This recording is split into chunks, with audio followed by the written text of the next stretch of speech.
Hello everyone, কেমন আছো সবাই? আশা করি সবাই ভালো আছো। আমিও খুব ভালো আছি। তো সবাইকে জানাই দীপাবলির অনেক অনেক শুভেচ্ছা ও ভালোবাসা। তো আমি রেডি হয়ে বেরিয়ে পড়েছি। এটা ছিল কালী পুজোর দিন। সন্ধ্যার একটু আগেই বেরিয়েছি। তো নিতে এসেছিলো ওর, আমি বাইকে করে যাচ্ছি আর মা আর ভাই টোটোতে করে আসছিল।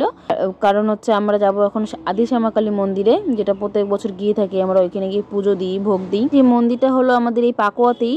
তো যে চলে এসেছি, আর এটা হলো সুভাষ সংঘ ক্লাব। এবার 22 কালী করেছে বলতে পারো। এবার পাকুয়াতে মেন ফোকাস হচ্ছে এই 22 কালী, যেটা কিনা আমার মামা বাড়ির সামনেই। অবশ্য আমার মামা ওই ক্লাবের সদস্য। তো ওই যে চলে এসেছি মন্দিরে, মানে আদি শ্যামাকালী মন্দিরে। তো এখানে অনেক দোকান বসেছিল, অনেক মিষ্টির দোকান বসেছিল, মানে বেশিরভাগটাই মিষ্টির দোকান, কারণ এখানে মাকে ভোগ দেওয়া হয়। সবাই এখান থেকে নিয়ে যায় ভোগগুলো। তো আমরাও একটা দোকান থেকে ভোগের প্রসাদ নিয়ে ভোগ নিয়ে যাচ্ছি। এই প্রত্যেক বছরই এখানে আসি, মাকে ভোগ দিই, পুজো করি। আর তাছাড়া মাঝে মাঝে যখন কোনো স্বপ্ন দেখি বা এমনি যদি ইচ্ছা করে মাকে পুজো দিতে, তখন আমরা আসি। এখন তো দিদির বিয়ে হয়ে গেছে। আগে যখন দিদির বিয়ে হয়েছিল না, তখন দিদি আর আমি আসতাম মাঝে মাঝেই পুজো দিতে। তো এখানে চলে এসেছি, আর মায়ের মন্দিরটা খুব সুন্দর করে সাজিয়েছিল ফুল দিয়ে। আর মায়ের মন্দিরের ঠিক অপোজিটেই হচ্ছে সব পাঠা বলি দেওয়া হয়। আমাদেরকে যেরকমটা বললাম যে আমরা পুজো দিতে আসি মাঝে মাঝেই, তো এখানে পুজো দিতে আসলে মনটা পুরো শান্তি হয়ে যায়। এসে মানে মনে হয় যে বসেই থাকি। তো এখানে মন্দিরে ঢুকে গিয়েছি।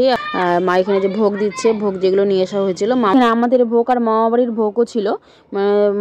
মামারা আসতে পারবে না দেখে, তো আমাদের কাছে দিয়ে দিয়েছে। আমাদের এই লোকালে যারা আছো বা কেউ যদি দেখে থাকো এই ভিডিওটা, তারা হয়তো চিনবে যে আদি শ্যামাকালী মন্দির কতটা জাগ্রত আর কতটা মানে পুরনো আর কি মন্দির।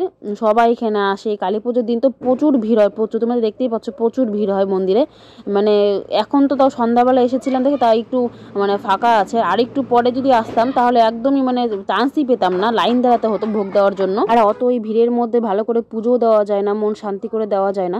তো ওর তার জন্য আমাদের বাড়ি এসে সব আমাকে মাকে ভাইকে সবাইকে বললো যে চলো এখনই চলো, না হলে পরে আর চান্স পাবা না। তো এখানে আমাদের পুজো কমপ্লিট হয়ে গেছে। এখন বাড়ি যাব। আর যাওয়ার সময় দেখি এখানে ছোট্ট একটা কালীমাকে নিয়ে যাচ্ছি। এরকম কালীমা প্রচুর, এই যে দেখো প্রচুর এরকম মানে হাজার হাজার কালীমা এখানে সবাই মানসিক করে।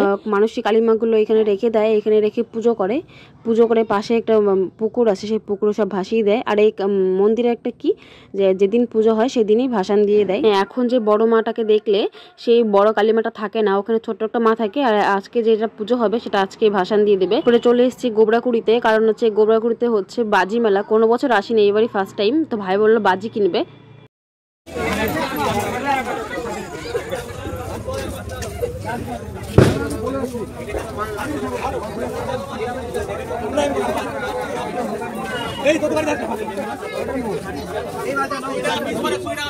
এর আগেও 2-3 বছর বসেছিল বাজি মেলা, তো এবারও বসেছে।